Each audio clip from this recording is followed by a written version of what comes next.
Even in a cooling economy, Hawaii ships twice as much maritime cargo between the islands as it did only 5 or 6 years ago. The best of our harbors are overcrowded and others need serious infrastructure work. The legislature has been wrestling with this as much as the shippers themselves, and the committee chairmanships have made Kalani English a point man on this, and he joins us now for an update. You know, I got to start by telling you, I talk to the people from Matson and Horizon and Young Brothers all the time. And I know that being a lawmaker, you get all kinds of criticism from all sides constantly. But these guys actually feel like the legislature gets it.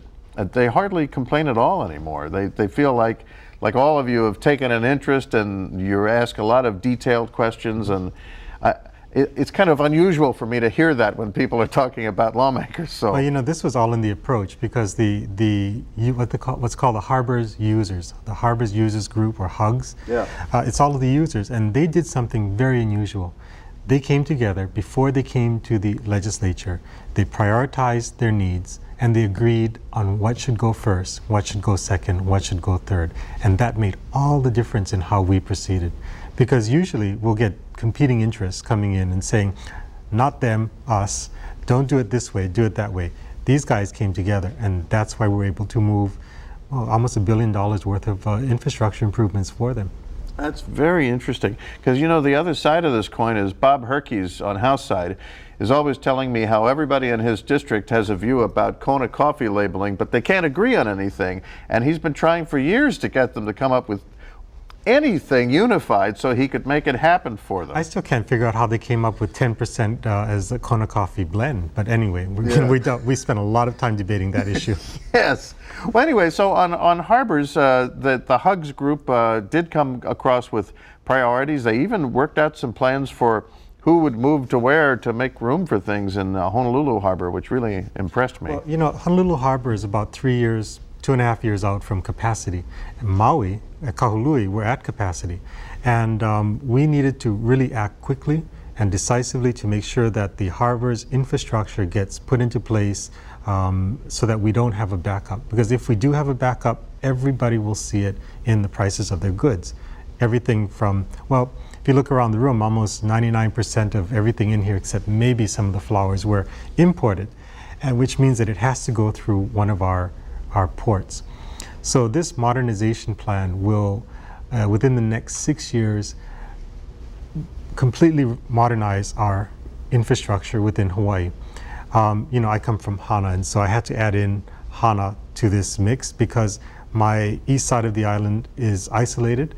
One side, and the Kaupo side, the road fell in during the 2006 earthquake, and it hasn't been fixed, so I have isolated communities there. I have about 70 bridges going out to Hana, most of them built at the turn of the last century, and any one of them would go. I have no commercial flights into Hana, so we need to revitalize that pier there as well. Yeah, that's a good point. In fact, about Maui in general, I sometimes get a sense after the super ferry stuff that people on other islands just think that those Maui residents are just a bunch of NIMBYites that don't want anything at all. But actually, Maui has a very unique situation that there's only the one harbor really, and so all the uses have to be in one place because there is no other place. Absolutely, and in fact, if you look at the plans, the early plans just right after statehood, you know where the second harbor was supposed to be? It's an area that we call Wailea. And that's why there were rail plans coming out of Wailea. There was plans to put in the second deep draft harbor on that side of the island in the early 60s. It never materialized. And now we have luxury homes there. So one of the big issues that we face in Kahului, and which is probably symptomatic of most of the harbors, is that we have mixed use. So we have canoe paddlers there, we have fishermen there, we have a small boat harbor there, and then we have the movement of goods, and we've just recently added the movement of people. So the main conflict in all of our harbors, if you strip it all down, comes down to which has priority, the movement of goods or the movement of people. Super ferry cruise ships just came in, and we've not had that since, the 50s or 60s when the inter-island steamships went out. Right. So we've been seeing that conflict in our harbors, and that's what really came to a head with the super ferry in Maui and on Kauai. So let's go into that just a little. What is the plan at Kahului Harbor at this point? Well, you know, this is what we did at the legislature. We funded conceptual plans because we know that things change. So there's conceptual drawings, but nothing's set in concrete. And in fact, the Department of Transportation Harbors Division has been holding meetings with the communities, trying to find out how do they balance, for example, the needs of the canoe clubs and the security parameters that need to come in around the ships.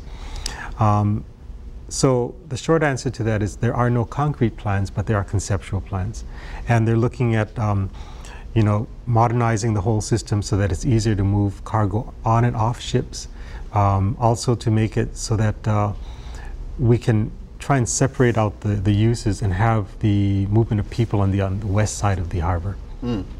And there are other places where there is concrete funding, well, literally. I'm thinking of Kauai, where there's money that you appropriated to fix some of the earthquake damage, yeah.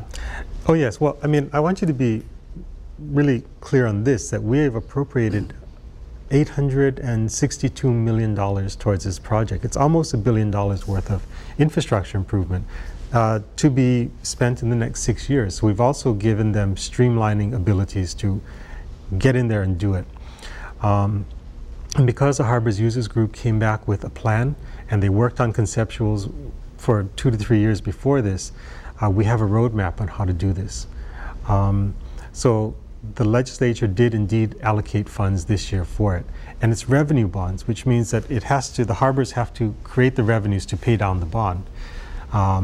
But we feel that in the long run, this is going to hit every single person in Hawaii, and we want to make sure that we can minimize the impact of this pending crisis, and that's why we dealt with it so quickly. What do you think from the legislative viewpoint would be the next step? In other words, in the next session next year, what do you think might be a priority on this? Well, you know, let's take the large view of it in transportation. We have the airports modernization plan that's in place. We put that in place last year and we're modernizing our airports. Now we have the harbors modernization plan.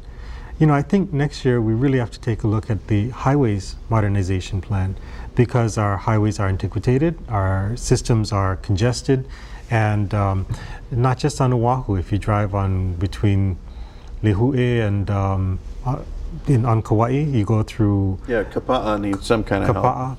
You go through to Lahaina and Maui, up to Haleakala and Maui, parts of the Big Island. I mean, we have congestion everywhere. So from a large perspective, I think we need to look at highways modernization as well. Boy, you're on one of the real hot seats in the legislature with these issues. Well, I appreciate your coming in to give us the update. Thank you. Good to be here. Thank you. State Senator Kalani English, it's everybody's business.